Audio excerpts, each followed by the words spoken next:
ওকে, আসসালামু আলাইকুম।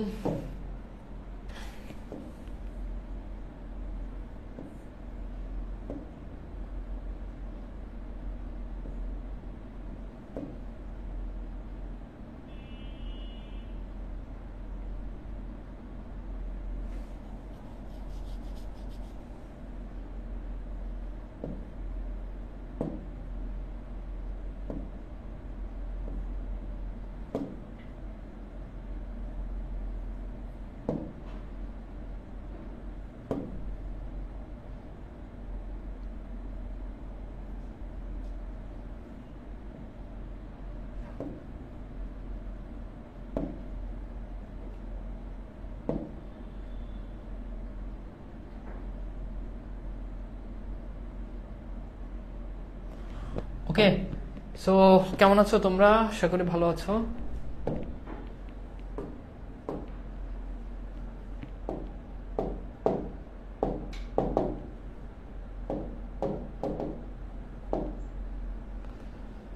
ওকে, সো আমাকে দেখতে পাচ্ছ কিনা এবং সবকিছু ঠিক আছে কিনা আমাকে একটু জানিয়ে দাও, এন্ড আমরা শুরু করব আমাদের আজকের ক্লাস। তা আজকের ক্লাসে ইনশাআল্লাহ আমরা আলোচনা করব আমাদের বিলাসী গল্পের শেষ। হ্যাঁ, বুঝছো? ঠিক আছে, জি, আজকে শেষ ক্লাস। আপনি কেমন আছেন? আলহামদুলিল্লাহ ভালো আছি। তো সবাই একটু জয়েন করো, এন্ড জয়েন করলে আমরা ক্লাস শুরু করব। তো আজকের ক্লাসে আমরা বিলাসী গল্পটা শেষ করব। তো এটা আসলে একটা নতুন, মানে এটা অল্প কয়েক বছর হয়েছে, এটা তোমাদের পাঠ্য বইতে অ্যাড করা হয়েছে। এখান থেকে আসলে খুব একটা প্রশ্ন বোর্ডে আসে নাই, কজ অপরিচিতা তোমার অন্যান্য যেগুলো রয়েছে আমার পথ, এগুলো কিন্তু অনেক আগ থেকে, এই জন্য এগুলো তো বোর্ডের প্রশ্ন বেশি পাওয়া যায়। তো এই জন্য আসলে ঘেটে ঘুটেও আজকের এখানে আমি খুব একটা এমসিকিউ তোমাদের জন্য আনতে পারি নাই। এই জন্য আমরা পুরো গল্পটা, বাকি অংশ যেটা রয়েছে সেটা ভালো করে পড়ার জন্য চেষ্টা করব। ওকে, সো সাউন্ডটা ঠিক আছে কিনা এন্ড সবকিছু ওকে আছে কিনা আমাকে একটু জানাও, তাহলে আমরা শুরু করে দিই আমাদের আজকের ক্লাস। এবং আজকের ক্লাসের মধ্য দিয়ে আমাদের বাংলা ব্যাচ 4.0 কোর্সের সমাপ্তি ঘটবে ইনশাআল্লাহ। ঠিক আছে, তো অ্যান্ড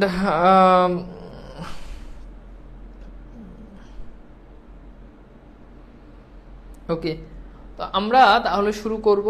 এন্ড শুরু করার আগে আমরা একটু, ঠিক আছে, সব ওকে আছে, তাহলে আমরা শুরু করি। গত ক্লাসে আমরা এই স্লাইডটা পর্যন্ত পড়েছিলাম, রাইট? আমাকে একটু কেউ একটু জানাও, যে কনফার্ম করো যে এই স্লাইডটা পর্যন্ত খুব সম্ভবত আমরা পড়েছিলাম। চলিলা বলতেছি, কেননা আমিও বরাবর সঙ্গে ছিলাম, কিন্তু কোথায় যেন আমার মধ্যে একটুখানি দুর্বলতা ছিল, আমি তার গায়ে হাত তুলতে পারি না। এটা আমরা পড়ছি। বরঞ্চ বড় লোক হয়ে এমন ঔদার্য প্রকাশ করিতে শুনলে তার অবাক হইয়া যাবেন। ঠিক আছে, মৃত্যুঞ্জয়টা যদি তা না হয় ভাত খাই অমর্জনীয় অপরাধ করতে, তাহলে আমাদের রাগ হইতো না। ঠিক আছে, ওকে, এখান থেকে তাহলে আমরা আজকে শুরু করব। ওকে, ঠিক আছে, ওকে, তো তাহলে আমরা এখান থেকে আজকে আলোচনা শুরু করি। তো গত ক্লাসে আমরা যে জায়গাটা পর্যন্ত পড়েছিলাম সেটা হচ্ছে, তোমরা জানো যে মৃত্যুঞ্জয় আসলে গ্রামের কোনো এলিট শ্রেণী, বড়লোক মানুষ হইলে মানুষজন, তাদের 7 খুন মাপ, সেটা পর্যন্ত আমরা আলোচনা করেছিলাম। তো আজকে আমরা এরপর থেকে আলোচনা শুরু করি। এই মৃত্যুঞ্জয় যদি না তাহার হাতে ভাত খাইয়া অমার্জনীয় অপরাধ করিত, তা হইলে তো আমাদের এত রাগ হইত না। অর্থাৎ সে ভাত খেয়েছে, এটাই তার সবচেয়ে বড় অপরাধ, অমার্জনীয় অপরাধ, যেটা মার্জনা করা যায় না। আর কায়েত হচ্ছে বংশ, কায়েতের ছেলের সঙ্গে সাপুরে মেয়ের নিকা, এটা একটি হাসিয়া উড়াইবার কথা। অর্থাৎ কায়েত বংশ, সেই বংশের মেয়ের সাথে, ছেলের সাথে সাপুরে একটা নগণ্য পেশার মানুষের মেয়ের বিয়ে হবে, এটা তো হাসি উড়ে যাওয়ার কথা। এখন যদি মনে করো যে খুব ভালো চৌধুরী বংশের মেয়ের সাথে যদি একটা মানে একটা নিম্ন শ্রেণীর একটা মুচি কুলি এই শ্রেণীর মানুষের একটা ছেলের সাথে বিয়ে হয়, তাহলে সেটা হাসি উড়ে মানে সামঞ্জস্য হচ্ছে না। এই জন্য তারা সেটা বলেছে। কিন্তু কাল করিল যে ভাত খাইয়া, মানে খুব বড় অপরাধ করেছে, কাল করেছে, দোষ করেছে। কেন? সেটা হচ্ছে ভাত খেয়ে। ওকে, যা হোক, হোক না সে আড়াই মাসের রুগী, হোক না সে শয্যাশায়ী, কিন্তু তাই বলিয়া ভাত, মানে সে যাই হোক, সে হয়তো রুগী হোক, সে হয়তো শয্যাশায়ী, শয্যাশায়ী শব্দের অর্থ হচ্ছে শুয়ে আছে এমন, যে উঠতে পারে না এরকম, যাই হোক, তাই বলিয়া ভাত, তাই বলে তোমাকে ভাতই খেতে হবে? লুচি নয়, সন্দেশ নয়, পাঠার মাংস নয়, ভাত খাওয়া যে অন্ন পাপ। তাহলে বুঝতে পারতেছো, তুমি যা ইচ্ছে তা খাও, বইয়ের হাতে কোনো সমস্যা নাই, কিন্তু তুমি যদি ভাত খাও নিম্ন শ্রেণীর নারীর হাতে, তাহলে সেটাকে বলছে সেটা হচ্ছে অন্নপাপ। সে তার সত্যই মাপ করা যায় না। তা না হলে পল্লীগ্রামের লোক সংকীর্ণ চিত্ত নয়, 4 কোষ হাঁটা বিদ্যা যেসব ছেলের পেটে, তারাই তো একদিন বড় হইয়া সমাজের মাথা হয়। দেবী বিনা পানির বরে, মানে দেবী বিনা পানি তার বরে মানে আশীর্বাদে, সংকীর্ণতা তাহাদের মধ্যে আসিছে কি। ওকে, তো এখানে খোঁচা মেরে সেই কথাটাই বলতেছে। বিলাসী গল্পে মৃত্যুঞ্জয় কি করে কাল করিল, এই প্রশ্নটা একটু সলভ করো। বিলাসী গল্পে মৃত্যুঞ্জয় কি করে কাল করিল, বিলাসী গল্পে মৃত্যুঞ্জয় কি করে কাল করিল, বলতো। বিলাসী গল্পে মৃত্যুঞ্জয় কি করে কাল করিল। ওকে, তাহলে বুঝতে পারতেছো, বিলাসী গল্পে মৃত্যুঞ্জয় কাল করিল ভাত খেয়ে। কি খেয়ে? ভাত খেয়ে। ওকে, এরপর খেয়াল করে দেখো, এই তো ইহার কিছুদিন পরে প্রাতঃস্মরণীয়। প্রাতঃস্মরণীয় মানে হচ্ছে এমন মানুষ যাকে ঘুম থেকে উঠে স্মরণ করার যোগ্য, মানে খুব ভালো মানুষ, এমন মানুষ যাকে ঘুম থেকে উঠেই স্মরণ করা যায় বা তার যোগ্য। স্বর্গীয় মুখোপাধ্যায় মহাশয়, তার নাম কি? স্বর্গীয় মুখোপাধ্যায় মহাশয় বিধবা পুত্রবধূ মনের বৈরাগ্য বছর 2 কাশী বাস করিয়া, মানে কাশীবাস বলতে বোঝানো হয় পতিতালয়, অর্থাৎ পতিতালয় থেকে ফিরিয়ে আসিলেন। তখন নিন্দুকেরা কানাকানি করতে লাগলো যে অর্ধেক সম্পত্তি ওই বিধবার এবং পাছে মানে হচ্ছে পরে, পাছে তাহার বেহাত মানে হচ্ছে হাতছাড়া হয়। এই ভয় ছোটবাবু অনেক চেষ্টা করে পরিশ্রমের পর বৌঠান মানে তো বুঝো ভাবি, বৌঠানকে যেখান হইতে ফিরিয়ে আনিয়াছেন সেটা কাশী বটে। যাই হোক, ছোটবাবু তার স্বাভাবিক ঔদার্য মানে হচ্ছে মহানুভবতা, মহান মনোভাব, সেটাকে বুঝায়। গ্রামের বারোয়ারি মানে কি? বারোয়ারি মানে হচ্ছে সম্মিলিত, বারোয়ারি পূজা মানে সম্মিলিত, সবাই মিলে যে পূজা দেয় সেই পূজা। 200 টাকা দান করিলেন। 5খানা গ্রামের ব্রাহ্মণদের সদীক্ষা উত্তম ফলাহার মানে হচ্ছে খাবার দাবার। পুরো ব্যাপারটা আমি একটু পর এক্সপ্লেন করতেছি, আগে একটু বুঝাই দিই লাইন বাই লাইন। 5খানা গ্রামের, অর্থাৎ গ্রামের যে ব্রাহ্মণ যারা আছে, এই ব্রাহ্মণদেরকে তারা কি করলো? ফলাহার, উত্তম ফলাহার খুব ভালো করে খাওয়াই দিছে। এখন যেমন মসজিদ থেকে হুজুরি ম্যাম সাহেব মজেন্টে এনে খাওয়াই দেয় না, এরকম আর কি। প্রত্যেক সৎ ব্রাহ্মণের হতে যখন একটা করিয়া কাঁসার মানে হচ্ছে টিন, কাঁসার শব্দের অর্থ পরীক্ষাতে প্রশ্ন আসবে টিন, কাঁসার গ্লাস মানে হচ্ছে টিনের গ্লাস আর কি খায়, কাঁসার গ্লাস দিয়ে বিদায় করিলেন। তখনই ধন্য পড়িয়া গেল। অর্থাৎ এখানে বুঝাচ্ছে যে যখন এই স্বর্গীয় প্রাতঃস্মরণীয় মুখোপাধ্যায় মহাশয়ের বিধবা পুত্রবধূ যখন কাশী থেকে, অর্থাৎ পতিতালয় থেকে যখন এসেছেন, তখন তারা যখন কি করছে, তখন তারা সম্মিলিত পূজাতে যখন ব্রাহ্মণদেরকে দাওয়াত করে যখন খাওয়াই দিছে, আর তাদের হাতে যখন একটা কাচের গ্লাস ধরাই দিছে, তখন সবাই জয় জয়, তাদের জয় জয় বলতে লাগলো। অর্থাৎ 7 খুন মাপ, ব্যাপারটা এরকম আর কি। এমনকি পথে আসিতে অনেকেই দেশের এবং দশের কল্যাণের নিমিত্তে কামনা করিতে লাগলেন। এমন সব যারা বড়লোক, তাদের বাড়িতে মাসে এমন সব অনুষ্ঠানের আয়োজন হয় না কেন, বুঝছেন? ওকে, এরপর আমরা একটু দেখি বিলাসী গল্প অবলম্বনে পূজা বাবদ কত শত টাকা দান করা হয়েছিল, বলতো। এই প্রশ্নটা সলভ করো। বিলাসী গল্প অবলম্বনে পূজা বাবদ কত শত টাকা দান করা হয়েছিল?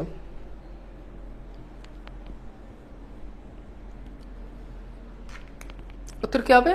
ভেরি গুড, উত্তর হচ্ছে 200 টাকা। খুব ইম্পর্টেন্ট একটা প্রশ্ন।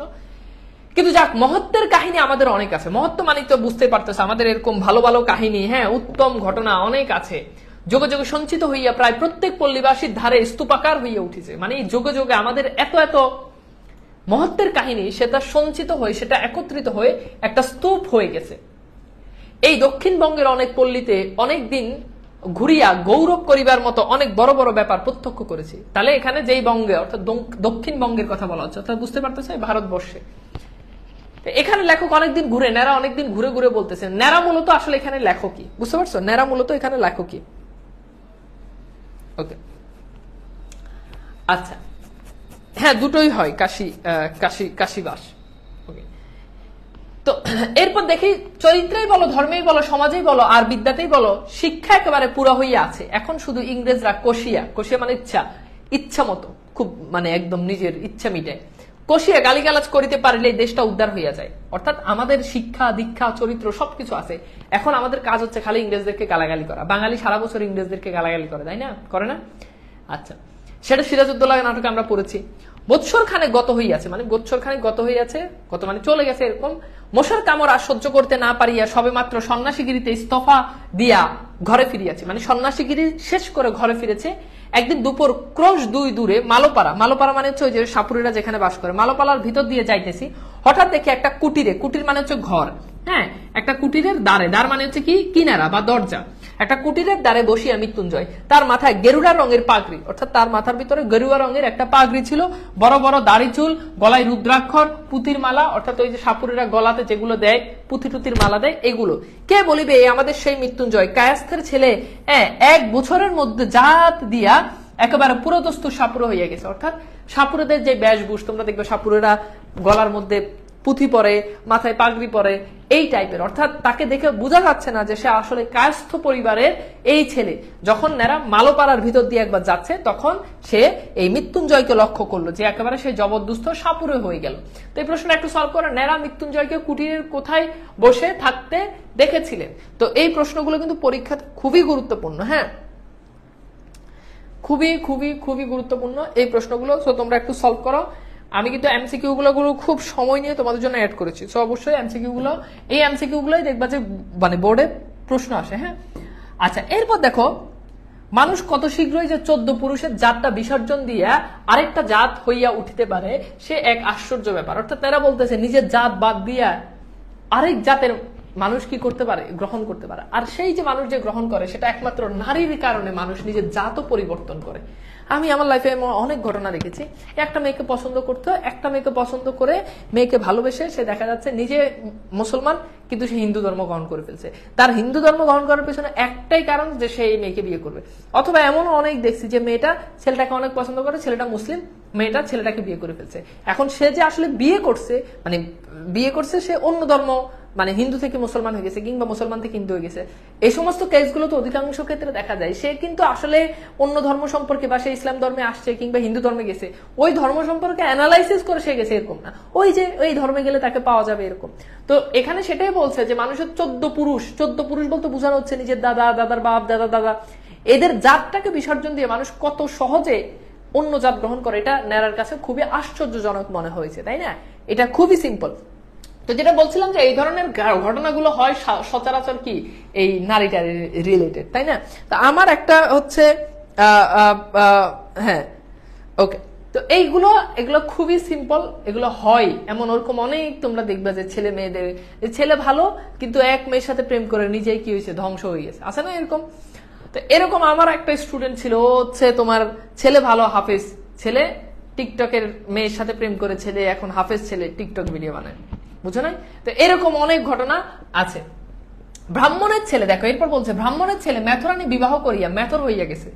মেথরানির মানে মেথরের মেয়ে বিবাহ করে সে নিজেও মেথরে গেছে, তাদের ব্যবসা অবলম্বন করেছে। এ বোধ করি আপনারা সবাই শুনিয়েছেন। আমি সৎ ব্রাহ্মণের ছেলে এন্ট্রাস মানে হচ্ছে মাধ্যমিক, বর্তমান মাধ্যমিক পাশ করার পরেও ডোমের মানে ডোম হচ্ছে যারা মৃতদেহ, যারা সৎকারের পেশায় যারা নিয়োজিত, ডোমের মেয়ে বিবাহ করিয়া ডোম হইতে দেখেছি।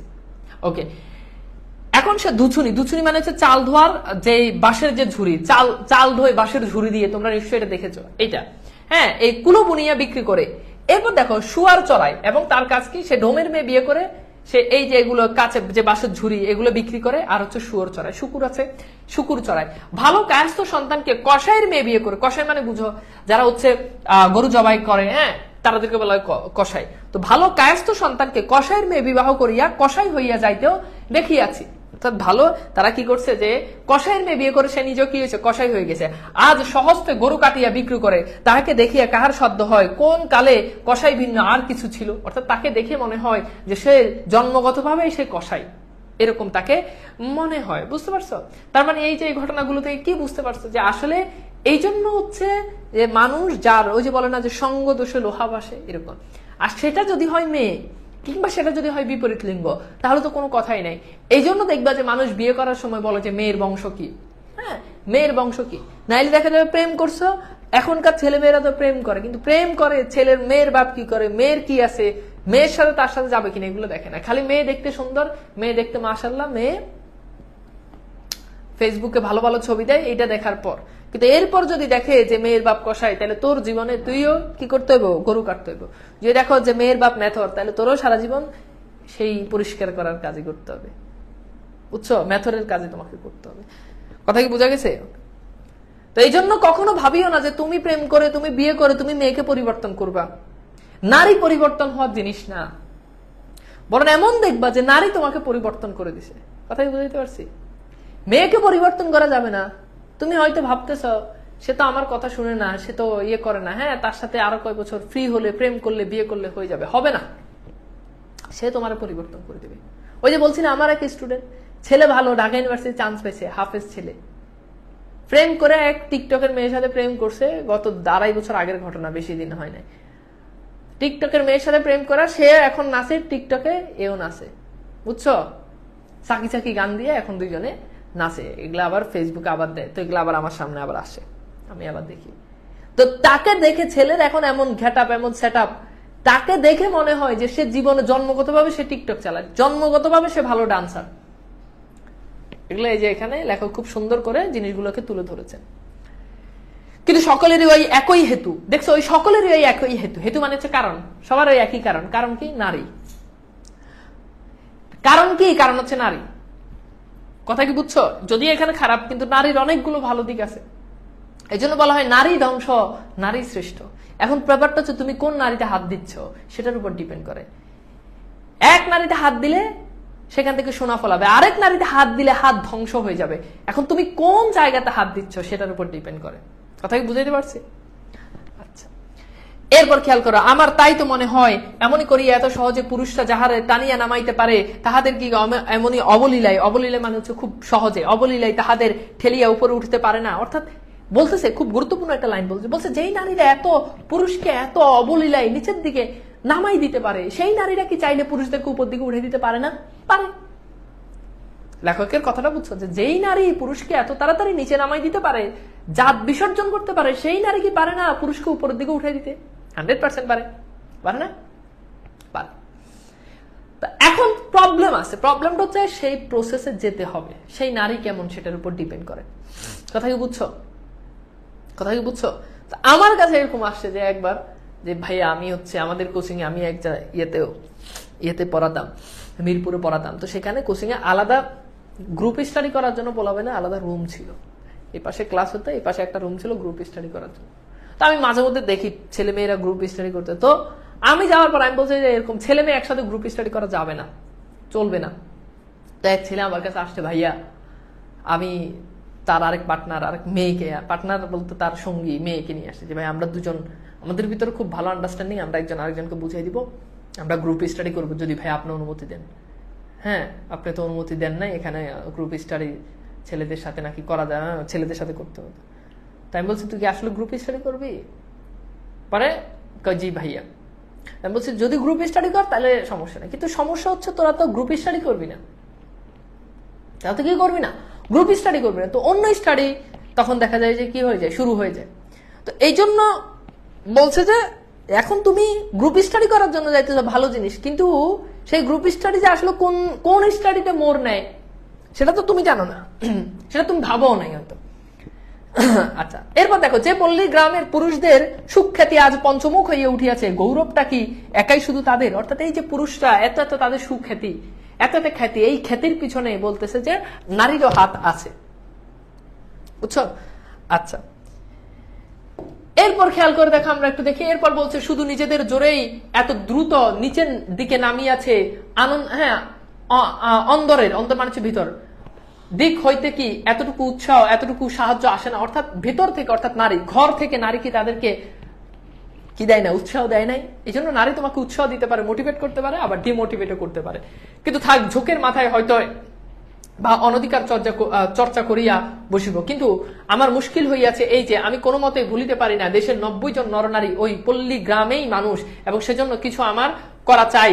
যাক, বলিতেছিলাম যে দেখিয়া বলিবে, কে দেখিয়া বলিবে যে এই মৃত্যুঞ্জয়, কিন্তু আমাদের সে খাতির করিয়া বসাইল, বিলাসী পুকুরে জল আনিতে গিয়েছিল, আমাকে দেখিয়া সেও ভারী খুশি হইল, বারবার বলিতে লাগিল তুমি না আগলালে ওই রাত্রিরে আমাকে তারা মেরেই ফেলতো, আমার জন্য কত মারি না জানি তুমি খেয়েছো। অর্থাৎ ইয়েতে নেরা কি করেছে, এখানে একটু ঘটনা আছে। এখানে ঘটনা হচ্ছে কি, দেখো নেরা যে একটু মানে নেরা নিজেই এই গল্পটা লিখছে, সে নিজেকে হাইলাইট করতেছে। ব্যাপারটা কিন্তু এরকম না, যেমন আমরা যখন দেখছি যে বিলাসীকে যখন মারতেছে, মানে গ্রামের 10-12 জন মানুষ যখন মারতেছে, তখন কিন্তু নেরা কিন্তু তাকে প্রোটেক্ট করে নাই।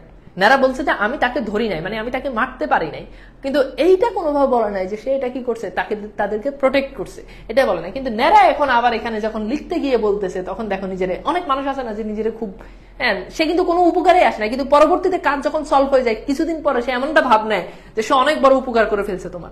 তো নারা এখন বলছে যে হ্যাঁ, বিলাসীর মাধ্যমে বলতে যে তোমার জন্য কত মারি না জানি, মানে আমার জন্য কত মারি না জানি তুমি খেয়েছো, অথচ নারা কিন্তু কিছুই করে নাই। কথায় কথায় শুনিলাম পরদিন তাহারা এখানে উঠিয়া আসিয়া ক্রমশ ঘর বাঁধিয়াছে, বসবাস করিতেছে এবং সুখেই আছে। সুখে যে আছে কথা আমাকে বলার প্রয়োজন ছিল না, শুধু তাদের মুখের পানে চাহিয়া আমি তাহা বুঝলাম। অর্থাৎ তারা যে সুখে আছে এটা তাদের মুখের দিকে তাকাই আমি বুঝতে পারলাম। এরপর দেখো, তাই শুনিলাম আজ কোথায় নাকি তাদের সাপ ধরার বায়না, বায়না মানে চুক্তি, বায়না আছে এবং তারা প্রস্তুত হইয়াছে। আমি অমনি সঙ্গে যাইবার জন্য লাফাইয়া উঠিলাম। ছেলেবেলা হইতে দুটো জিনিসের উপর আমার প্রবল শখ ছিল, মানে খুব শখ ছিল। একটা ছিল গোখরা কেউ কেটে সাপ ধরিয়া পোষা, আর একটা ছিল মন্ত্র সিদ্ধ হওয়া, অর্থাৎ সাপ ধরে পোষা আর হচ্ছে কি করা, মন্ত্র সিদ্ধ হওয়া। হ্যাঁ, মন্ত্র জানা। সিদ্ধ হওয়ার উপায় তখন খুঁজিয়াছি, বাহির করিতে পারি নাই, কিন্তু মৃত্যুঞ্জয়কে ওস্তাদ লাভ করিবার আশায় আনন্দ উৎফুল্ল হইয়া উঠিলাম। সে তাহার নামজাদা মানে হচ্ছে বিখ্যাত, নামজাদা মানে হচ্ছে যার অনেক নাম, তার নামজাদা শ্বশুরের শিষ্য। তাহলে মৃত্যুঞ্জয় এই সাপ ধরার ইয়েটা শিখছে কার থেকে, তার শ্বশুরের থেকে। সুতরাং মস্ত লোক, আমার ভাগ্য আকস্মাৎ এমন সুপ্রসন্ন হইয়া উঠিবে, অর্থাৎ আমার ভাগ্য হঠাৎ করে এত ভালো হয়ে যাবে, হ্যাঁ, এত সৌভাগ্যের ভাগ্য হবে সেটা আমি জানতাম না, তাহা কি ভাবিতে পারি। তারপর দেখো, কিন্তু শক্ত কাজ এই ভয়ের কারণ আছে বলিয়া প্রথমে তাহারা উভয় আপত্তি করলো, অর্থাৎ নেরা বিলাসী আর মৃত্যুঞ্জয় বললো না, এই কাজ তোমার করা যাবে না, তুমি করিও না, এটা খুব ভয়ঙ্কর কাজ। কিন্তু আমি এমনই নাছর বান্দা হইয়া উঠিলাম যে মাস খানেকের মধ্যে আমাকে সাগরেদ করিতে মৃত্যুঞ্জয় পথ পাইল না। অর্থাৎ সাগরেদ মানে হচ্ছে শিষ্য। মাস খানেকের ভিতরে মৃত্যুঞ্জয় নারাকে কি করলো, এই মন্ত্র সাপ ধরার এগুলো শিখাই দিল এবং তাকে তার শিষ্য করলো। সাপ ধরার মন্ত্র হিসাব শিখাইয়া দিল এবং কবজিত ঔষধ সমেত মাদুলি মানে হচ্ছে তাবিজ, হ্যাঁ, বাদিয়া দস্তুর মতো সাপুরে বানাই তুলিল। মন্ত্রটা কি জানি, তার শেষটা আমার মনে আছে, ওরে কেউ কেটে তুই মনসার বহন। মনসা হচ্ছে সাপের দেবী, হ্যাঁ, এই জন্য এখানে মনসার কথা বলছে। মনসা দেবী আমার মা, উল্টো পালট পাতল ফোর। তারপর কি, ঢোরার বিষ তুই নে, তোর বিষ ঢোরার দে, দুধরাজ মণিরাজ আকার আজ্ঞে বিষ হরির আজ্ঞে। ইহার মনে মানে যে কি তা আমি জানি না, কারণ যিনি এই মন্ত্রের দ্রষ্টা ঋষি ছিলেন, নিশ্চয়ই কেউ না কেউ ছিলেন, তার সাক্ষাৎ কখনো পাই না। অর্থাৎ এটা যে কে লিখছে এটার অর্থ কি আমি নিজেও জানি না, কারণ এটা যে লিখছে তার সাক্ষাৎ আমি কখনো পাই নাই। অবশেষে একদিন এই মন্ত্রের সত্য মিথ্যা চরম মীমাংসা হইয়া গেল বটে, অর্থাৎ এই মন্ত্রটা আসলে ঠিকঠাক ভাবে কাজ করে কিনা এটা একদিন বুঝতে পারলো। কিন্তু যতদিন না হইলো ততদিন সাপ ধরার জন্য চতুর্দিকে প্রসিদ্ধ হইয়া গেলাম, অর্থাৎ নেরা ততদিন চারদিকে প্রসিদ্ধ হয়ে গেল। কি হয়ে গেল, তার খুব নাম ছড়াই গেল। সবাই বলাবলি করতে লাগিল, হ্যাঁ, নেরা একজন গুণী লোক বটে, সন্ন্যাসী অবস্থায় কামাখ্যা গিয়ে সিদ্ধি হইয়া আসিয়াছে, এটুকু বয়সের মধ্যে এত বড় ওস্তাদ হইয়া অহংকারে আমার আর মাটিতে পা পড়ে না, এমনই জু হইল। মানে নেরার মনে হচ্ছে যে আমার চারদিকে তার সুনাম ছড়াই গেছে, যে সে অনেক বড়, হ্যাঁ, অনেক বড় ওস্তাদ সাপ ধরার। তো এই জন্য তার ভিতরে খুব অহংকার বোধ করতেছে। বিশ্বাস করিল না শুধু দুজন, মানে দুজন মানুষ এটা বিশ্বাস করলো না যে নেরা যে অনেক বড় কি হয়ে গেছে, ওস্তাদ হয়ে গেছে। তো কোন দুজন, একজন হচ্ছে মৃত্যুঞ্জয় আর একজন হচ্ছে বিলাসী।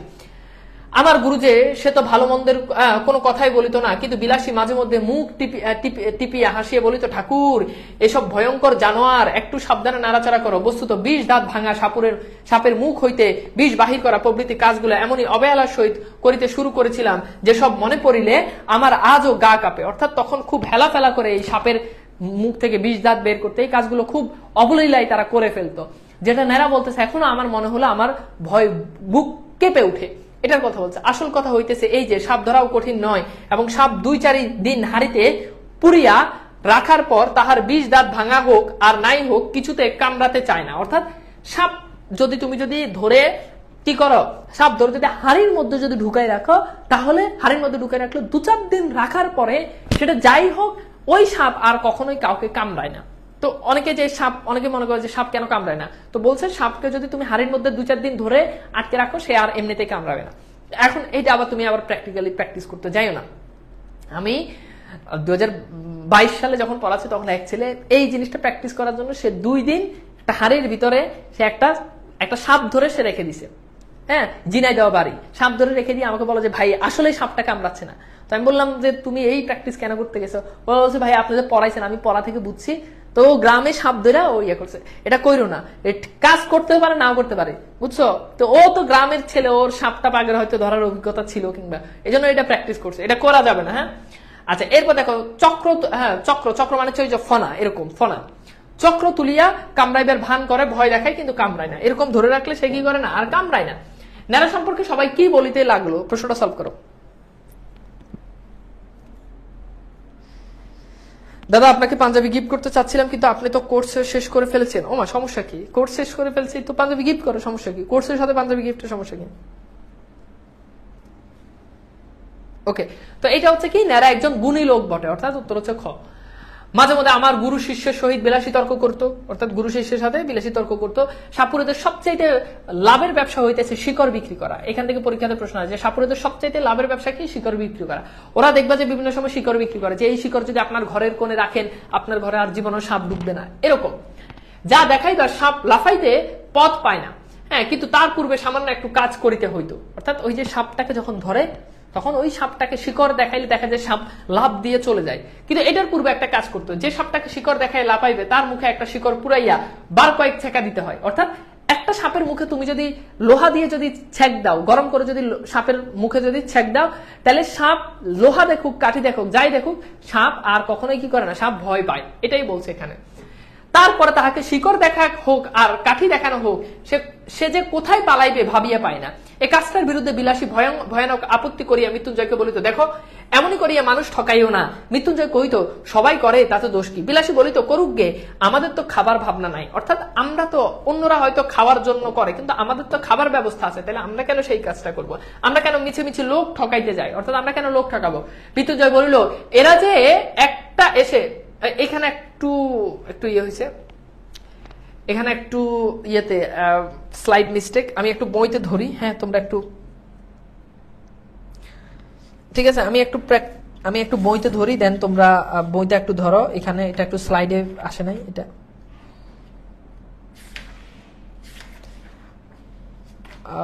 ওকে, আচ্ছা ঠিক আছে। ওকে, তাহলে খেয়াল করো, বিলাসী বলি তো করুক গে, আমাদের তো আর খাবার ভাবনা নাই, আমরা কেন মিছে মিছে লোক ঠকাইতে যাবো? অর্থাৎ আমরা কেন শুধু শুধু লোক ঠকাবো? আচ্ছা, এরপর দেখো আরেকটা জিনিস আমি বারবার লক্ষ্য করেছি, সাপ ধরার বায়না আসিলে বিলাসী নানা প্রকারে বাধা দিবার চেষ্টা করিত। আজ শনিবার, আজ মঙ্গলবার, এমন কত কি। অর্থাৎ যখনই বলতো যে আজকে সাপ ধরতে যাবো, তখন বিলাসী বলতো যে না, সাপ ধরা যাবে না, আজকে শনিবার, শনিবারে সাপ ধরা নিষেধ, রবিবারে সাপ ধরা, মানে অনেক বায়না দিত, হ্যাঁ, যে সাপ যাতে না ধরে। মৃত্যুঞ্জয় উপস্থিত না থাকিলে সে তো একবারে ভাগাইয়া দিত, কিন্তু উপস্থিত থাকিলে মৃত্যুঞ্জয় নগদ টাকার লোভ সামলাইতে পারতো না। অর্থাৎ যখন কেউ সাপ ধরার জন্য আসে, যে আমাদের ঘরে সাপ আছে, আমাদের বাড়িতে সাপ আছে, তখন যদি বিলাসী না থাকে তাহলে মৃত্যুঞ্জয় কি করে, ওই তাদের থেকে টাকা নিয়ে বায়না করে ফেলে। আর যদি বিলাসী যদি থাকে, তাহলে সেক্ষেত্রে হয়তো বা বিলাসী জোর করতো যে সাপ ধরা যাবে না।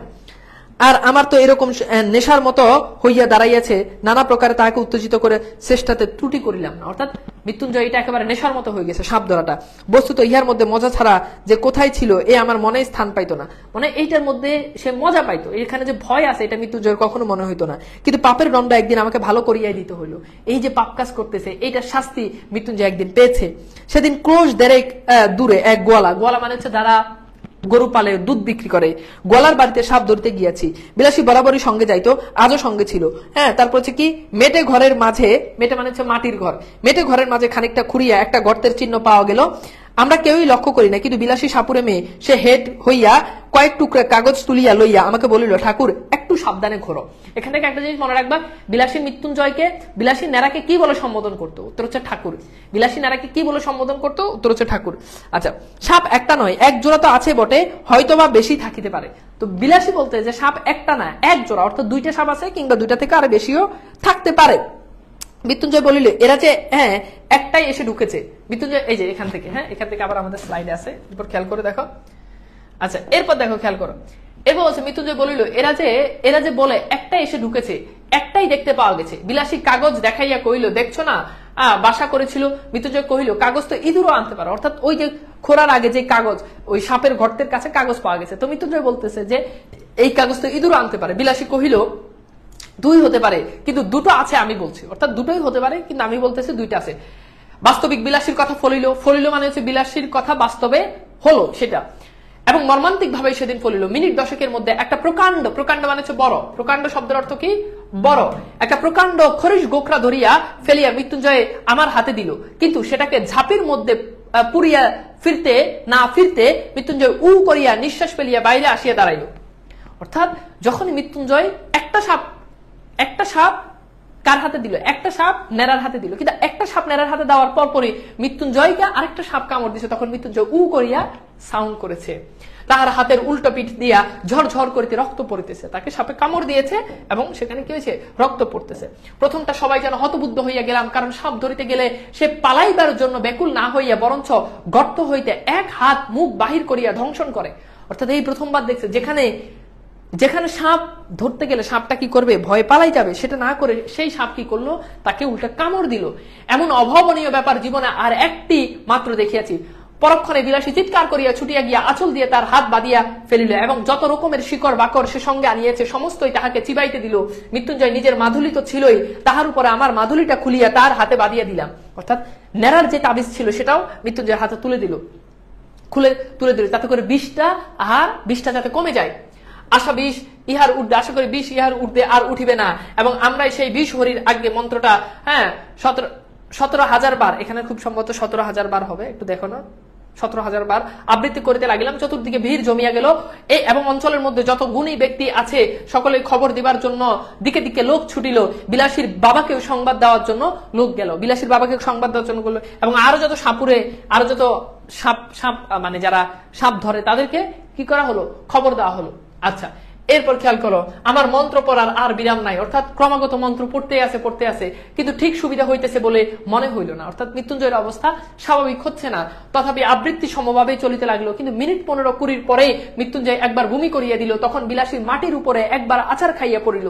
মানুষের মৃত্যুর আগে যখন কেউ খুব বেশি অসুস্থ হয়ে যায়, একদম মুমূর্ষ অবস্থায় মানুষ যখন বমি করে দেয়, তখন মোটামুটি এটা নিশ্চিত যে সে খুব তাড়াতাড়ি মারা যাবে। এবং বিলাসী সেটা বুঝতে পারলো। আমিও বুঝিলাম আমার বিষ হরির দোহাই বুঝি আর খাটে না। নিকটবর্তী আরো 2-4 জন উস্তাদ আসিয়া পড়িলেন এবং আমরা কখনো বা একসঙ্গে কখনো বা আলাদা 33 কোটি দেব দেবীর দোহাই করিতে লাগিলাম, কিন্তু বিষ দোহাই মানিল না। রোগীর অবস্থা ক্রমেই মন্দ হইতে লাগিল। যখন দেখা গেল ভালো কথাই হবে না, তখন 3-4 জন মিলিয়া বিষকে এমনই অকথ্য অশ্রাব্য গালিগালাজ করিতে লাগলাম যে বিষের কান থাকিলে সে মৃত্যুঞ্জয় সেদিন দেশ ছাড়িয়ে পালাইতো। অর্থাৎ বলতেছে যে এবার যখন দেখতে কাজ হচ্ছে না, তখন তারা ওই যে এই বিষকে তখন তারা এমন ভাবে বিশ্রীভাবে গালিগালাজ করতে লাগলো যে বিষের যদি কান থাকতো তাহলে বিষ তার থেকে পালাই যেত। এগুলো মূলত একটা কুসংস্কার যে বিষে গালিগালাজ করলে বিষ পালাই যাবে। কিন্তু কিছুতেই কিছু হইল না। আরো আধা ঘন্টা ধস্তাধস্তির পরে রোগী তার বাপ মায়ের নাম দেওয়া মৃত্যুঞ্জয়ের নাম, মানে তার বাপ মায়ের যে দেওয়া নাম মৃত্যুঞ্জয় নাম, তার শ্বশুরের দেওয়া মন্ত্র ঔষধি সমস্ত মিথ্যা প্রতিপন্ন করিয়া ইহলোকের লীলা সঙ্গ বিলাসী তাহার স্বামীর মাথার কোলে করিয়া বসিয়াছে। সে যেন একেবারে পাথর হইয়া গেল। অর্থাৎ তার বাবা মা তাকে যে নাম দিয়েছে মৃত্যুঞ্জয় মানে হচ্ছে যে মৃত্যুকে জয় করেছে, এই নামকে মিথ্যা প্রতিপন্ন করে মৃত্যুঞ্জয় পৃথিবী থেকে চলে গেছে। অর্থাৎ মৃত্যুঞ্জয় শব্দের অর্থ যে মৃত্যুকে জয় করেছে, কিন্তু সে আসলে মৃত্যুকে জয় করতে পারে নাই, সে মারা গেছে। অর্থাৎ তার এই বাবা মার দেওয়া নামকে মিথ্যা প্রতিপন্ন করে তার শ্বশুরের যতগুলো মন্ত্র যত কিছু তাকে শিখাই দিয়েছে, কোনো কিছুই আর তার কোনো কাজে আসে নাই। ঠিক আছে, ওকে। এরপর খেয়াল করে দেখো, এটা একটা এরপর যাক তাহার দুঃখের কাহিনীটা আর বাড়াইব না, কেবল এইটুকু বলিয়াই শেষ করিব যে 7 দিনের বেশি বাঁচিয়া থাকা সইতে পারলো না। অর্থাৎ বিলাসী তার মৃত্যুর 7 দিনের বেশি সে আর বেঁচে থাকতে পারলো না। আমাকে শুধু একদিন বলিয়াছে, ঠাকুর আমার মাথার দিব্যি রইল, এসব তুমি কখনো করো না। অর্থাৎ এই সাপ ধরার কাজ তুমি কখনো করো না। আমার মাধুলী কবচ মৃত্যুঞ্জয়ের সঙ্গে কবরে গিয়েছে। অর্থাৎ ওই যে মৃত্যুঞ্জয় মৃত্যুর আগে তার যে কবচ মাধুলী ছিল, সেগুলো তার মৃত্যুঞ্জয়ের সাথে যে লাগাই দিছে সেটা ওভাবেই কবরে চলে গেছে। ছিল শুধু বিশহরির আজ্ঞা, কিন্তু সে আজ্ঞা যে ম্যাজিস্ট্রেটের আজ্ঞা নয়। অর্থাৎ বিশহরির আজ্ঞা যে মন্ত্র, এগুলো ম্যাজিস্ট্রেটের মতো নয়। ম্যাজিস্ট্রেট যেই কথা বলে সেই কথা হয়, যে আদেশ করে সে আদেশ হয়। তো এরকম কাজ করতেছে না। সাপের বিষ যে বাঙালির বিষ নয় তাহা আমি বুঝিয়াছিলাম। একদিন গিয়ে শুনিলাম ঘরে তো বিষের অভাব ছিল না, বিলাসী আত্মহত্যা করিয়া মরিয়াছে। মানে বিলাসী আত্মহত্যা করে, যেহেতু সাপুরে মেয়ে, তাদের ঘরে অনেক সাপের বিষ ছিল, সেই বিষ খেয়ে বিলাসী কি করেছে? মারা গিয়েছে। শাস্ত্র মতে সে নিশ্চয়ই নরকে গিয়েছে। নরক মানে হচ্ছে জাহান্নাম, দোজক। তো যখন কেউ বিষ খেয়ে আত্মহত্যা করে কিংবা সুইসাইড করে, নিজে নিজে মারা যায়, তখন শাস্ত্র মতে যে কোনো শাস্ত্রে সে জাহান্নামে যাবে। ওকে, কিন্তু যেখানেই যাক, আমার নিজের যখন যাইবার সময় আসিবে, তখন এরূপ কোন একটা নরকে যাওয়ার প্রস্তাবে পৌঁছাইয়া দাঁড়াইব না। এই মাত্র বলিতে, খেয়াল করো, এই মাত্র বলিতে খুড়োমশাই 16 আনা বাগান দখল করিয়া অত্যন্ত বিজ্ঞের মতো চারিদিকে বলিতে বেড়াইতে লাগলো। এবার খুড়ো ওই যে তার যে বাগান ছিল, সেই বাগানে এবার খুড়া নিজে দখল করেছে। ওকে, এবার দখল করে সে সব দিকে বলতে লাগলো যে ওর যদি অবগাত মানে হচ্ছে হঠাৎ মৃত্যু হয়, তবে কার হবে? মানে ও যদি এরকম এভাবে যদি মৃত্যু না হয়, তাহলে কার হবে? পুরুষ মানুষ সমান একটা ছেলে 10টা করুক না, তাতে তেমন কি আসে যায় না, অর্থাৎ একটা না, দুইটা না, 10টা বিয়ে করুক, সমস্যা নাই, না হয় একটু নিন্দাই হতো, নাইলে মানুষ একটু খারাপ কথাই বলতো, কিন্তু সমস্যা তো হতো না। কিন্তু হাতে ভাত খেয়ে যে মরতে গেলি কেন, অর্থাৎ তুই মরছিস কিন্তু হাতে ভাত খেয়ে মরছিস কেন, নিজে মরলো, আমার পর্যন্ত মাথা হেড করে গেল, অর্থাৎ আমারও মাথা কি করলো, নিচু করে ফেলছে, না পেলে এক ফোঁটা আগুন, না পেলে একটা পিন্ডি, পিন্ডি মানে হচ্ছে শ্রাদ্ধ অনুষ্ঠানে যে খাওয়ানো, মানুষের ওই যে 4 দিনের অনুষ্ঠান করে না, সেটার কথা বলতেছে। হ্যাঁ, আচ্ছা, না হলো বুজ্জু উৎসর্গ, উৎসর্গ মানে হচ্ছে মৃত ব্যক্তিকে কি করা হয়, মৃত ব্যক্তিকে তোমার যে খাওয়ানোর আশায় ব্রাহ্মণদেরকে খাওয়ায় না, সরি এটা হচ্ছে 4 দিনের খাওয়া। আর পিন্ডি মানে হচ্ছে শ্রাদ্ধ অনুষ্ঠানে মৃতদের উদ্দেশ্যে কৃত শাস্ত্রবিধি কর্ম, অর্থাৎ শাস্ত্রবিধি অনুযায়ী মৃতর মারা গেলে মানুষজন আমাদের ইসলাম ধর্মে যেমন দোয়া কালাম পরে খতম করে, এরকম আর কি, এরকম কিছু হয় নাই। আবার সে মারা গেছে, তার ব্রাহ্মণও খাওয়ানো হয় না, অর্থাৎ কিছুই হলো না। গ্রামের লোক এক বাক্যে বলিতে লাগলো, তাহাতে আর সন্দেহ কি, অর্থাৎ হ্যাঁ এই তার খুড়া যেটা বলছে সেটাই, এই কারণেই তার কি হয়েছে, মৃত্যু হয়েছে। অন্য পাপ, বাপরে এর কি আর প্রায়শ্চিত্ত আছে, অর্থাৎ অন্য পাপ করলে এটার আর কি নাই, ক্ষমা নাই। বিলাসীর আত্মহত্যার ব্যাপারটা অনেকের কাছে পরিহাসের বিষয় হইল। আমি প্রায় ভাবি এই অপরাধ হয়তো ইহারা উভয় করেছে, কিন্তু মৃত্যুঞ্জয় তো পল্লী গ্রামের ছেলে, পাড়া গায়ের তেলে জ্বলেই তো মানুষ, তবু এত বড় দুঃসাহসের কাজ প্রবৃত্ত করিয়াছে, তাহাকে বস্তুটা সেটা কেউ একেবারে চোখ মেলিয়া দেখিতে পারল না। আমার মনে হয় যে দেশের নরনারীর মধ্যে পরস্পরের হৃদয় জয় করিয়া বিবাহ করার রীতি নাই, অর্থাৎ একজন আরেকজনকে ভালোবেসে মন জয় করে বিবাহ করার রীতি নাই, বরঞ্চ তাহা নিন্দার সামগ্রী। এই কাজ যদি কেউ করে তাহলে আমাদের দেশে সেটা নিন্দার সামগ্রী। যে দেশে নরনারীর আশা করি সৌভাগ্য আকাঙ্ক্ষা করিবার ভয়ঙ্কর আনন্দ হইতে চিরদিনের জন্য বঞ্চিত, তাহাদের জয়ের গর্ব পরাজয়ের ব্যথা কোনোটাই জীবনে একটিবার বহন করিতে হয় না।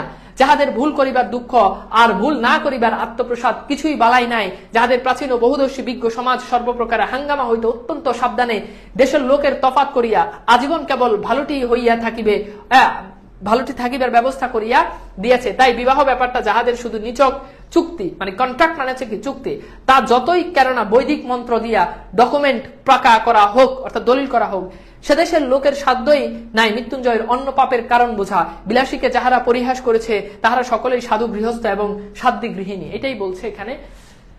আচ্ছা, বুঝতে পারছো? এরপর হচ্ছে অক্ষয় সতীলোক যাহারা সবাই, এইবার তার নিজের মতো করে এখানে কথাবার্তা বলতেছে যে সে না হয় একটা পাপ কাজ করলো, বিয়ে করছে, কিন্তু এটা কি খুব বড় অপরাধ করেছে, যে জন্য তাকে এভাবে তার মৃত্যুতে মানুষজন এভাবে পরিহাস করতেছে, সেটা এখানে বলেছে। অক্ষয় সতীলোক তাহারা সবাই পাইবেন, তাও আমি জানি, হ্যাঁ, কিন্তু সেই সাপুরে মেয়ে যখন একটি পীড়িত সজ্জাগত লোককে তিল তিল করিয়া জয় করিয়াছিল, তখন তাহার এই গৌরবের কণা মাত্র হয়তো আজি ইহাদের কেউ চোখে লাগে নাই, অর্থাৎ এইভাবে যে সে একটা অসুস্থ মানুষকে সুস্থ করেছে এটা কেউ দেখে নাই। মৃত্যুঞ্জয় হয়তো নিতান্তই একটা তুচ্ছ মানুষ, কিন্তু তার হৃদয় জয় করিবার, দখল করার আনন্দটা তুচ্ছ নয়, অর্থাৎ তার হৃদয় জয় করা এই আনন্দটা কিন্তু তুচ্ছ নয়, সে সম্পদ অকিঞ্চিত নয়। এ বস্তুটা এদেশের লোকের পক্ষে বুঝে ওঠা কঠিন। কোন বস্তুটা? ভালোবাসা। আমি বুদেব বাবুর কথা এখানে উল্লেখ আছে। বুদেব বাবু হচ্ছে কুসংস্কারের বিরুদ্ধে তিনি কলম ধরেছেন, অনেক লেখালেখি করেছেন। বুদেব বাবুর পারিবারিক প্রবন্ধেও দোষ দিব না এবং শাস্ত্রীয় তথা সামাজিক বিধি ব্যবস্থার নিন্দাও করিব না, করিলে মুখের উপর করা জবাব দিতে যাহারা করিবেন তা হিন্দু সমাজ তাহার নির্ভুল বিধি ব্যবস্থার জোরেই এত শতাব্দী ওগুলো বিপ্লবের মধ্যে বাঁচিয়ে আছেন। এখানে তিনি হিন্দু সমাজের সেই সেটাকে কি করলেন? সমালোচনা করলেন। আমি তাদের অতিশয় ভক্তি করি, প্রতি উত্তরে আমি কখনোই বলিব না টিকিয়ে থাকাই চরম সার্থকতা নয়, অর্থাৎ আমি টিকে আছি এটাই আমার সার্থকতা নয়। অতিকায় হস্তি, অতিকায় মানে হচ্ছে বড়, হস্তি মানে হচ্ছে হাতি, অতিকায় হস্তি লোপ পাইয়াছে কিন্তু তেলাপোকা টিকি আছে। এই লাইনটা বিলাসী গল্পের সবচেয়ে গুরুত্বপূর্ণ এবং সবচেয়ে আলোচিত একটা লাইন। এটা পরীক্ষাতে একদম চাকরি পরীক্ষাতে এই লাইনটা প্রশ্ন আসে যে অতিকায় হস্তি লোপ পাইয়াছে কিন্তু তেলাপোকা টিকি আছে। দেখো, বিশাল বড় হাতি কি তুমি রাস্তায় বের হলেই পাবা? তুমি ঘরে আসলে হাতি পাবা না, কিন্তু তেলাপোকা দেখো তোমার ঘরে তুমি খোঁজো তেলাপোকা পাবা। তো বলছে যে টিকে থাকাই চরম সার্থকতা না, অর্থাৎ এই যে হাতি সেও কিন্তু টিকে আছে, তেলাপোকা সেও কিন্তু কি আছে? টিকে আছে, কিন্তু হাতি তাকে কিন্তু পাওয়াটা কিন্তু খুব কঠিন। কিন্তু হাতি আর তেলাপোকা কি এক সমান হলো না।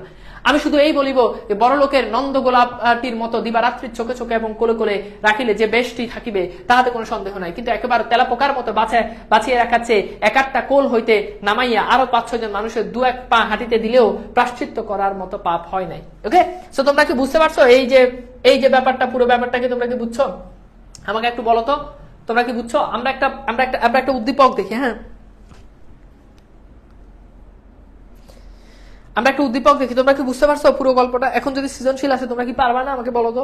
আমি তো পুরো গল্পটা তোমাদেরকে লাইন বাই লাইন বুঝাই দিচ্ছি এন্ড সবকিছু তোমাদেরকে সলভ করে দিচ্ছি। ওকে, তো এখানে লাস্টের লাইন যেগুলো, এগুলো আসলে বুঝা না বোঝার কিছু নাই, সে তার মতো করে একটা সমালোচনা করছে। এই আচ্ছা, তো আমরা একটু দেখি। সৌদামিনী মালো স্বামীর মৃত্যুর পর উত্তরাধিকারী সূত্রে ধনী জমি, বসত বাড়ি, পুকুর, তারপর হচ্ছে দানি জমি, এরপর হচ্ছে পুকুর সহ একাধিক সম্পত্তির মালিক হয়। এই সম্পত্তির উপর নজর পড়ে সৌদামিনীর জ্ঞাতি দেওয়ার মনোরঞ্জন। এখন আমাকে বলো, বিলাসী গল্পের তার দেওয়ার মনোরঞ্জনের সাথে কোন চরিত্রের মিল আছে? সৌদামিনীর সম্পত্তি দখলের জন্য নানা কৌশল অবলম্বন করে। একবার সৌদামিনী দুর্ভিক্ষের সময় ধান কেটে ক্ষেতের পাশে একটি মানব শিশু খুঁজে পায়। অর্থাৎ সৌদামিনী একটা মানব শিশু খুঁজে পায়, অসহায় ও অসুস্থ শিশুটিকে সে তুলে এনে পরম যত্নে সন্তানের মতো লালন পালন করে। মনোরঞ্জন সৌদামিনীকে সমাচ্যুত করতে প্রচার করে, হ্যাঁ, নমশূদ্রের ঘরে ব্রাহ্মণ সন্তান পালিত হয়, এ মহাপাপ হিন্দু সমাজে, এ জাত ধর্ম শেষ। ভাইয়া আপনি যে সাজেশন দিয়েছেন সেকেন্ড 25 ব্যাচ এখনো দেরি আছে। আমরা আমাদের এসএসসি পরীক্ষার আগে এমনিতেই পেজে সাজেশন দিই। এটা যেটা দিচ্ছে 24 ব্যাচের জন্য। ওকে, আচ্ছা, ভালোবাসা সুন্দর যদি সঠিক মানুষ হয়। আচ্ছা আচ্ছা, দেখছো। আচ্ছা, আমাকে বলো এইখানে এখন বলো মনোরঞ্জনের সাথে বিলাসী গল্পের কোন চরিত্রের সাথে মিল আছে, আর সৌদামিনীর সাথে কোন চরিত্রের মিল আছে? আমাকে একটু বলো তো, সৌদামিনীর সাথে কোন চরিত্রের মিল আছে আর মনোরঞ্জনের সাথে কার মিল আছে? বলো, দ্রুত বলো। আচ্ছা, তাহলে বুঝতে পারতেছো মনোরঞ্জনের সাথে বিলাসী গল্পের জ্ঞাতিখুরের মিল আছে। হ্যাঁ, তো এখানে দেখো বিলাসী গল্পে বর্ণনাকারীর নাম কি? এটার উত্তর হচ্ছে কি বলো? নেরা। জাত বিসর্জনের কারণ ব্যাখ্যা করো। কেন সে জাত বিসর্জন করছে? সে জাত বিসর্জন করেছে বিলাসী নামক এক সাপুরে মেয়ে তাকে তিল তিল করে সুস্থ করে এক জঙ্গলের মধ্যে, হ্যাঁ, নিজে সুস্থ করে মানুষ করেছে, সুস্থ করেছে অসুস্থ মানুষটাকে। সে তার নিজের সেবা শুশ্রূষা করে সে কি করেছে? সুস্থ করেছে। তাকে ভালোবেসেই মূলত সে কি করেছে? জাত বিসর্জন করেছে। তো এটা তোমরা পারবা হোপফুলি। সৌদামিনী চরিত্রের কোন বৈশিষ্ট্যগুলো বিলাসীর সঙ্গে মিল পাওয়া গিয়েছে? ওই যে বিলাসীর সঙ্গে মিল পাওয়া গিয়েছে যে অত্যাচারের শিকার, অনাচারের শিকার, কুসংস্কারের শিকার। সৌদামিনী দেবী, সৌদামিনী মালো, সে একটা মানব সন্তানকে সে কুড়িয়ে পেয়েছে, তাকে সন্তানের মতো মানুষ করেছে, কিন্তু সেটার জন্য তার দেওয়ার মনোরঞ্জন সমাজে একাধিকভাবে নানা অপপ্রচার তাকে চালিয়েছে। একই রকম ভাবে আমরা দেখতে পাই, হ্যাঁ, বিলাসী গল্পে বিলাসীর উপরও তার যেই তার স্বামী মৃত্যুঞ্জয়ের জ্ঞাতিখুরা অপপ্রচার চালিয়ে গ্রামের মানুষদেরকে ক্ষিপ্ত করেছে এবং 10-12 জন মিলে সে তাকে কি করেছে? গ্রামচ্যুত করেছে। এই জিনিসটা এখানে মিল আছে, এটাকে তোমাকে এখানে লিখতে হবে। মনোরঞ্জন যে যেন বিলাসী গল্পে খুরারই প্রতিচ্ছবি। হ্যাঁ, একই রকম যে খুরা কি করেছে? খুরা পাড়া গ্রামে হেঁটে হেঁটে, সারা গ্রামে হেঁটে হেঁটে মৃত্যুঞ্জয়ের নামে অপবাদ ছড়াচ্ছে যে মৃত্যুঞ্জয় গাঁজা খায়, মৃত্যুঞ্জয় গুলি খায়। এবং মৃত্যুঞ্জয় যখন বিলাসীকে যখন বিয়ে করেছে তখন সে পুরো গ্রামের মানুষদেরকে ক্ষিপ্ত করেছে যে কায়েস্তের ছেলে সাপুরে মেয়েকে নিকাহ করেছে এবং তার হাতে ভাত খেয়েছে, এটা অন্ন পাপ করেছে। একই রকম ভাবে আমরা মনোরঞ্জনকেও দেখতে পাই, যখন সৌদামিনী মালো সে যখন একটা মানব শিশু খুঁজে পায়, তাকে যখন সন্তানের মতো করে মানুষ করে, তখন দেখা যায় যে মনোরঞ্জন সে গ্রামে গ্রামের মানুষদেরকে ক্ষিপ্ত করে যে ব্রাহ্মণের ঘরে মানে নিচু সন্তান পালন হচ্ছে, সেই বিষয়টা। ওকে ওকে, সো সব শেষ। এইবার আসো কিছু কথা বলি। আমি কি বলবো নাকি বলবো না? বলো তো, বলবো নাকি বলবো না? বলা উচিত। সো প্রথম কথা হচ্ছে কোর্সটা শেষ। এই কোর্সটা ছিল এইচএসসি 25, এইচএসসি 24 ব্যাচের জন্য। প্রথম কথা হচ্ছে এই কোর্সটা লং টাইম, অনেকদিন ধরে চলেছে, এন্ড এই কোর্সে আমি চেষ্টা করেছি আমার জায়গা থেকে বেস্ট অ্যান্ড বেস্ট সার্ভিস দেওয়ার জন্য। এন্ড আমি বিশ্বাস করি যে এই কোর্সে, বাংলা ব্যাচ 4.0 কোর্সে অন্যান্য ব্যাচ থেকে অনেক ভালো সার্ভিস তোমরা ইনশাল্লাহ আলহামদুলিল্লাহ তোমরা পেয়েছো। আমি আমার জায়গা থেকে সর্বোচ্চ চেষ্টা করেছি তোমাদের ক্লাস, তোমাদের এক্সাম, তোমাদের ক্লাসের পিডিএফ সবকিছু খুব সুশৃঙ্খল ভাবে দেওয়ার জন্য আমি চেষ্টা করেছি। আশা করি তোমরা যথেষ্ট ভালো সার্ভিস পেয়েছো, সেটা বাকিটা তোমরাই ভালো জানো। এন্ড এই দীর্ঘ পথ চলার সাথে আমি অনেক সময় দেখা গিয়েছে হয়তো বা আমার অনেক আচার আচরণ, অনেক কথাবার্তায় কিংবা অনেক সার্ভিস হয়তো তোমরা অসন্তুষ্ট হতেও পারো। আই ডোন্ট নো, যদি হয়ে থাকো তাহলে সেটার জন্য আমি আন্তরিকভাবে ক্ষমা প্রার্থী। যেহেতু একটা দীর্ঘ সময় আমার সাথে পথ চলা তোমাদের ছিল, এন্ড সেই জায়গাতে আমি যেহেতু মানুষ এবং মানুষ ভুল করে, আমার যদি কোনো ভুল ত্রুটি হয়েও যায় সেটার জন্য আমি তোমাদের কাছে আন্তরিকভাবে ক্ষমা প্রার্থী। এন্ড আমি আমার জায়গা থেকে চেষ্টা করেছি, আমার বিশ্বাস যদি তোমরা সবগুলো ক্লাস 30টা ক্লাসে কোর্স শেষ করার কথা, সে জায়গাতে আর একটা ক্লাস আমাদের বেশি হয়েছে, 31টা ক্লাস। আমি চেষ্টা করেছি তোমাদের ফুল সিলেবাসটা একাডেমিকের জন্য কমপ্লিট করে দেওয়ার জন্য। আলহামদুলিল্লাহ আমি সেটা করতে পেরেছি সুস্থতার সাথে, এই জন্য আল্লাহ তাআলার কাছে শুকরিয়া, আলহামদুলিল্লাহ। এখন এই পথ চলাতে যদি কোনো জায়গাতে আমার যদি কোনো সীমাবদ্ধতার জায়গা থাকে, যেহেতু আমি মানুষ, সারাদিন অনেক কাজ কাম করে তোমাদের রাতে এসে তোমাদের ক্লাস নিই, মাঝে মধ্যে এমনও হয়েছে যে আমি ক্লাস অফ করে দিছি, হ্যাঁ, হয়তো আমার স্মার্ট বোর্ডের প্রবলেমের কারণে লাস্টে একটা নাকি 2টা ক্লাস অফ করছে, যাই হোক কয়েকটা ক্লাস আমি আমার হয়তো আমার শরীর খারাপ লাগতেছে, আমি ক্লাস নিতে পারি, যে কোনো কারণে হয়তো আমি ক্লাসও অফ করেছি, ঠিক আছে। হয়তো আমি মানে আমার শরীর ভালো থাকলে হয়তো আমি দেখা যেমন পড়াইছি কোনো ক্লাস আমি তার থেকেও আরো ভালো পড়াইতে পারতাম, তাই না? হয়তো এই জিনিসটা সম্পর্কে আমার খুব ভালো নলেজ নাই, খুব কম নলেজ, আমি আরেকটু এই জিনিসটা নিয়ে আরো স্টাডি করলে হয়তো তোমাদেরকে আরো ভালো সার্ভিস দিতে পারতাম, আরো ভালোভাবে পড়াইতে পারতাম, খুব স্বাভাবিক। তো যেহেতু আমিও মানুষ, আমার ভুলের ঊর্ধ্বে কেউই নয়, সবকিছু মিলিয়ে তোমরা এই ব্যাপারগুলোকে যদি কোনো ভুল ত্রুটি হয়ে যায় সেটাকে অবশ্যই ক্ষমা সুন্দর দৃষ্টিতে দেখবা। তো এইটা হচ্ছে তোমাদের জন্য কথাবার্তা। এন্ড তোমরা এই বাংলাবাজ কোর্স করার পরে অন্য কোনো বাংলাবাজ কোর্সে তোমাদের আর এনরোল করা লাগবে না, এটাতেই সবকিছু আছে। আর ক্লাসগুলো কতদিন থাকবে, পিডিএফ কতদিন থাকবে, সবকিছু তোমাদেরকে একটা পোস্টের মাধ্যমে তোমাদের কোর্স কোঅর্ডিনেটর আপু সেটা জানিয়ে দিবে। এন্ড সর্বশেষ তোমাদেরকে যে এই কথাটা বলবো সেটা হচ্ছে যে এই কোর্সের তোমরা একটা রিভিউ কন্টেস্ট তোমাদেরকে আমি বলেছি, এন্ড সেটা আজ থেকে অথবা আগামী কাল থেকে তোমরা দিতে পারো। সেটা আমার ছবি দিয়ে কিংবা আমার ছবিতে অনেক ছবিকে মানে যেভাবে করা যায় ছবি দিয়ে, কিংবা আমার ছবিতে অনেকে আবার ভিডিও করে ছোট ভিডিও করে দেয়, যেভাবেই দেয়। তো তোমরা এই কোর্সটা করে আসলে তোমাদের মানে তোমাদের প্রত্যাশার জায়গাটা আমি কতটুকু পূরণ করতে পেরেছি সেটা তোমরা লিখবা। খুব সংক্ষেপে, অনেক বড় লেখা লেখার দরকার নেই, কারণ অনেক বড় লেখা মানুষজন পড়ে না। সো এইটা করলে আমি আসলে বুঝতে পারবো যে আসলে তোমাদের ফিডব্যাকটা কেমন করছে।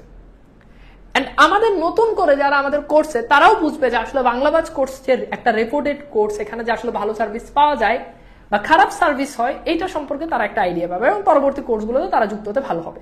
সবশেষ যেহেতু একটা দীর্ঘ সময় ধরে ছিলা, এই কোর্সটা আসলে তোমার কাছে কেমন মনে হয় এটার জন্য তুমি লিখবে। খুব সিম্পল, যে বাংলাবাজ 4.0 কোর্স শেষ, এন্ড এটা দিয়ে শুরু করে দিবে যে এই কোর্সে তুমি কি কি পেয়েছো, কেমন লেগেছে, সবকিছু নিয়ে ওভারঅল একটা পোস্ট দিবা। ওকে, তো এই হচ্ছে। এন্ড তোমাদের যাদের পোস্ট গুলো ভালো হবে এন্ড বেটার মনে হবে তাদের মধ্য থেকে 5 জনকে ইনশাল্লাহ আমি নিজে এই গ্রুপে তোমাদেরকে হচ্ছে পুরস্কার দিয়ে দেবো, এবং তাদের নাম আমি ঘোষণা করে দিব। তোমাদের বিকাশে টাকা চলে যাবে, এন্ড এটা কনফার্ম যে হয়তো বা 1 সপ্তাহের ভিতরে কন্টেস্টটা চলবে, দেন তোমাদেরকে এটা দিয়ে দেবো। তো এটা আমাদের বাংলাবাজার সবগুলোতেই হয়। এন্ড তোমাদের কাছে আরেকটু সর্বশেষ রিকোয়েস্ট, এই কোর্স থেকে যদি ভালো সার্ভিস পাও অবশ্যই অনলাইনে যে কোনো জায়গায়, যে কোনো তোমার জুনিয়র সিনিয়র ফেসবুকে কোনো গ্রুপে যে কোনো জায়গায় যদি এই কোর্সের কথা বলে, আমি আশা করি যে তোমরা অবশ্যই এই কোর্সটা সম্পর্কে একটা পজিটিভ একটা বাক্য অ্যাটলিস্ট লিখে যাবা। মানবিকভাবে তোমাদের কাছে আমার এই একটা মাত্র চাওয়া, যেহেতু এই কোর্সের পেছনে অনেক ডেডিকেশন, এই কোর্সের পেছনে অনেক সময়, অনেক কিছু। আমার এমন বাংলাবাজ কোর্সে আমি কখনো খারাপ মানে খুব একটা আমি কখনো ক্লাস মিস দিই না। আমি দরকার হলো অন্য ক্লাস মিস দিয়ে হলো আমি বাংলাবাজ কোর্সের ক্লাস নেই, এইচএসসির কোর্সের ক্লাস নেই, এইচএসসির কোর্সে আমি কখনো, কারণ আমি আমার জবের ব্যাচগুলোতে আমি ক্লাস অফ দিলেও প্রবলেম নেই, কিন্তু এইচএসসির ব্যাচগুলোতে ক্লাস অফ আমি কখনোই দিই না, কারণ তোমাদের বয়স কম, তোমরা দেখা যায় যে কোনো জিনিস না বুঝে একটা মন্তব্য হুটহাট করে দিতে পারো। তো ফলে দেখা যায় যে আমি চাই না যে পড়ানোর পরে কেউ আমাকে নিয়ে কোনো খারাপ কথা বলুক। এন্ড তোমরা আমার ঘরের মানুষ, কেউ যদি বলে যে তানভীর ভাই খারাপ পড়ায়, আমি কখনোই তোমাদেরকে বলবো না যে তোমরা বলো তানভীর ভাই ভালো পড়ায়, কজ তোমরা আমার ঘরের মানুষ, তোমরা খুব ভালো করে জানো যে আমি কেমন পড়াই, তাই না? কেউ যদি আমার সম্পর্কে খুব খারাপ কথা বলে, তুমি সেটা জানো যে আসলে, কারণ তুমি আমার সাথে দীর্ঘ সময় ধরে ছিলা, তুমি জানো যে আমি আসলে কেমন মানুষ, ক্লাসে আমি কি পড়াই, ক্লাসে আমি পড়ার বাহিরে কি কথা বলি, এটা খুব স্বাভাবিক, তুমি খুব ভালো করে জানো। তো সবকিছু মিলে তুমি যদি এই কোর্স থেকে যদি বেটার সার্ভিস পাও, এটা তোমার কাছে আমার আবদার, অনুরোধ যে এই কোর্সটা সম্পর্কে যদি কেউ জানতে চায় কিংবা কোথাও যদি দেখো, অবশ্যই এই কোর্সটা সম্পর্কে তোমার যেটা মনোভাব সেটা তুমি স্পষ্ট করে তুলে ধরবা। ওকে, তো এন্ড তোমাদেরকে অনেক অনেক মিস করব, অনেক অনেক ভালোবাসা তোমাদের জন্য, শুভকামনা। এন্ড সর্বশেষ তোমাদেরকে একদম আমি দায়িত্ব নিয়ে বলছি, একাডেমিকে বাংলায় 200 মার্কের ভিতরে সর্বোচ্চ ভালো মার্ক A+ এর উপরে নাম্বার পাওয়ার জন্য এই কোর্সের 31টা ক্লাসের থেকে আর বেশি কিছু কখনোই লাগবে না। জাস্ট তুমি বাসায় প্র্যাকটিস করবে, কখনোই লাগবে না। আমার কোর্সের অর্ধেক করে যারা টেস্ট পরীক্ষা দিছো, কলেজের পরীক্ষা দিছো, তারা দেখছো যে হুবহু যা পড়ায় সেটা থেকে পরীক্ষাতে প্রশ্ন আসে, এন্ড বোর্ডেও সেটার কখনোই ব্যতিক্রম হবে না। সো এইটার বেশি লাগবে না। এই ভরসাটা আমার উপর রেখে জাস্ট এই ক্লাসগুলোই করো, প্র্যাকটিস করো, ইনশাল্লাহ হয়ে যাবে। অ্যাডমিশনে হয়তো আবার দেখা হবে তোমাদের সঙ্গে। এন্ড অ্যাডমিশন আমার বাংলাবাজ বই আসবে, অবশ্যই বাংলাবাজ বইটা তোমরা সংগ্রহ করবা অ্যাডমিশনের জন্য। যাদের কাছে আছে তাদের কাছে তো আছে, তারা চাইলে নতুন এডিশন নিতে পারো। আর যাদের কাছে নাই, অধিকাংশের কাছেই নাই, আমরা অবশ্যই তোমাদের পরীক্ষার মাঝে কিংবা পরীক্ষার পরে বইটা বের হবে, পুরো অ্যাডমিশনের বাংলার A to Z সেখানে কমপ্লিট আছে। বিকজ আসলে হিউজ ভার্সিটির প্রশ্ন সেখানে অধ্যায় ভিত্তিক অ্যাড করা আছে। ওকে, ঠিক আছে, তো তোমাদের জন্য অনেক অনেক ভালোবাসা রইলো, এন্ড তোমাদেরকে আসলেই অনেক মিস করবো। ঠিক আছে, অ্যাডমিশনের হিন্দি মানে অ্যাপ্রক্স কত প্রাইস হাদিয়ে লাগবে অ্যাডমিশনে এখন বলতে পারেন। আমাদের বইটা 500-600 টাকার আশেপাশে, কোর্সও তার আশেপাশেই থাকে, যদি সিঙ্গেল বাংলা কোর্স আসে তখন দেখবে। হ্যাঁ, ত্রিভুজ কোণ সমাজ একটু বুঝাই দিলে ভালো হয়। এটা নিয়ে একটু অনেকেই বলে দ্বিগু সমাস, অনেকেই বলে সংখ্যাবাচক বহুব্রী সমাস। সাধারণত ত্রিভুজ চতুর্ভুজ এগুলো আমি সংখ্যাবাচক বহুব্রী সমাসই বলি, কারণ ত্রিভুজ বলতে আসলে কিন্তু বুঝের অর্থ প্রদান না। ত্রিভুজ একটা নির্দিষ্ট জিনিসকে বুঝায়, চতুর্ভুজ একটা নির্দিষ্ট জিনিসকে বুঝায়। ওকে, আচ্ছা ভাই, কাজী নজরুল ইসলাম নিয়ে কিছু বলেন। কাজী নজরুল ইসলাম নিয়ে বললে তো শেষ হবে না, এগুলো অ্যাডমিশনে দেখা হবে, তখন আমরা ডিটেলস লেখক পরিচিতি থেকে আলোচনা করবো। হ্যাঁ, আর তোমরা অবশ্যই আমার জন্য দোয়া করবা, এন্ড আমার জন্য দোয়া করবে যাতে আমি সুস্থ থাকি, এবং যে জায়গাটাতে আজ এসেছি বা যে জায়গাটাতে আমি আছি সেই জায়গাটা অর্জন করতে আমার অনেক সময় লেগেছে, তাই না? তো সেই জায়গাটা যাতে আমি ধরে রাখতে পারি, এন্ড আমার জন্য দোয়া করবা, কারণ দোয়া খুব গুরুত্বপূর্ণ একটা বিষয়। এন্ড সেই দোয়াটা আসলে অনেক রকম। দোয়া মানে যে তুমি একেবারে হাত তুলে আল্লাহর কাছে দোয়া করবে, ভাই তানভীর তাড়াতাড়ি, আল্লাহ তানভীরের তাড়াতাড়ি বিয়ে করাই দেন, হ্যাঁ তার আরো অনেক টাকা পয়সা দেন, এইটা না। একটা মনের একটা দোয়া থাকে, মানে তুমি আমার ক্লাস করে উপকৃত হয়েছো, তোমার কাছে অনেক ভালো লাগছে, এটাও কিন্তু একটা দোয়া। তো তোমরা দোয়া করবা, এন্ড আমি যাতে মানে বাকি যেই সময়টা আছে সেই সময়টা যাতে অনলাইনে, অফলাইনে, কলেজে যেখানেই পড়াই যাতে ভালো সার্ভিস দিতে পারি, এন্ড আমি ব্যক্তিগতভাবে আমি যাতে স্টুডেন্টদেরকে যাতে সবসময় ভালো মেসেজ দিতে পারি, স্টুডেন্টদেরকে সবসময় যাতে আমার পড়ানোর মধ্য দিয়ে যাতে তারা উপকৃত হয়, সে তারা পড়াশোনা রিলেটেড উপকৃত হতে পারবে, তারা নৈতিকভাবে উপকৃত হতে পারবে, যাতে হয়। আমি হয়তো বা মানুষ হিসেবে খুব বেশি ভালো না, বাট আমি যাতে স্টুডেন্টদেরকে যাতে ভালোটা যাতে দিতে পারি, আমি মানুষ হিসেবে খারাপ হলেও যাতে আমি আমার স্টুডেন্টরা যাতে ভালো মানুষ হয়, ঠিক আছে? তো সেটাই দোয়া করবা, আমিও যাতে ভালো মানুষ হতে পারি, হ্যাঁ আরো ভালো মানুষ, আর যাদেরকে পড়াই তাদেরকেও যাতে আরো ভালো মানুষ গড়তে পারি। বিকজ শিক্ষক হচ্ছে মানুষ গড়ার কারিগর। যদি আসলে সেই শিক্ষকের যেই যে গুণাবলী থাকা দরকার, আই ডোন্ট নো যে সেগুলো সবগুলো হয়তো আমার ভিতরে নাই, অনেক জিনিস আছে যেটা আমি হয়তো মেনটেন করতে পারি না। তো তোমরা দোয়া করবা, এন্ড আমার জন্য দোয়া করবা যাতে সুন্দর থাকি, সুস্থ থাকি, আর অবশ্যই আমার সাথে থাকবা সব সময়, চেষ্টা করবা। কারণ তোমরা যারা আমার কোর্স করো, স্পেশালি যারা পেইড ব্যাচের স্টুডেন্ট, তারা একেবারে আমার নিজের স্টুডেন্টের মতো, একদম নিজের। হয়তোবা তোমাদের সাথে সরাসরি কখনো দেখা হয় নাই, সরাসরি হয়তো বা কখনো অনেকে আমার ক্লাস করে নাই, বাট তোমরা আমার ঘরের মানুষ, নিজের আপন ছোট ভাইয়ের মতোই, ছোট ভাই ছোট বোনের মতোই, যারা অ্যাটলিস্ট আমার পেইড ব্যাচে যুক্ত থাকে। তো আমার জন্য দোয়া করবা, সর্বশেষ এটাই কথা। আর কোর্স সম্পর্কে অবশ্যই তোমাদের ভালো মতামত তোমরা পোস্টের, ভালো খারাপ মতামত পোস্টের মাধ্যমে জানাবা, এন্ড যে কোনো জায়গায় যে কোনো কেউ বাংলাবাজ কোর্স সম্পর্কে জানলে তোমরা অবশ্যই এক লাইন লিখে যাবা। বিদায় নিচ্ছি, আল্লাহ হাফেজ, এন্ড অনেক অনেক ভালো থাকবা। আজকে শেষ ক্লাস, এন্ড হয়তোবা অনেকে এভাবে আর আমাদের ক্লাসে অনেকের সাথে হয়তো নাও দেখা হবে, বাট একটা ভালো সময় গিয়েছে, তোমাদের সাথে একটা ভালো জার্নি গিয়েছে।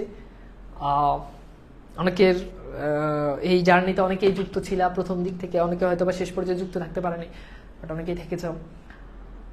সর্বশেষ এই, আর কথা বলার কিছু নাই। ভালো করে পড়াশোনা করো, ভালো করে পড়াশোনা করো, বা আমার মুখে হাসি ফুটাও, পড়াশোনার মতো পড়াশোনা করো। পড়াশোনার পাশাপাশি ভালো মানুষ হওয়াটা গুরুত্বপূর্ণ। ভালো শিক্ষার্থী, ভালো ছাত্র, ভালো ছাত্রী হওয়ার থেকেও ভালো মানুষ হওয়া খুব গুরুত্বপূর্ণ। ভালো ছাত্রের অভাব নাই, কিন্তু ভালো মানুষের অনেক অভাব। ভালো ছাত্রীর অভাব নাই, কিন্তু ভালো মানে মেধাবী ছাত্রীর অভাব নাই, কিন্তু ভালো ছাত্রী খুব কম। মেধাবী ছাত্র অনেক আছে, কিন্তু ভালো ছাত্র খুব কম। ওকে, তো ভালো থাকবা, আল্লাহ হাফেজ।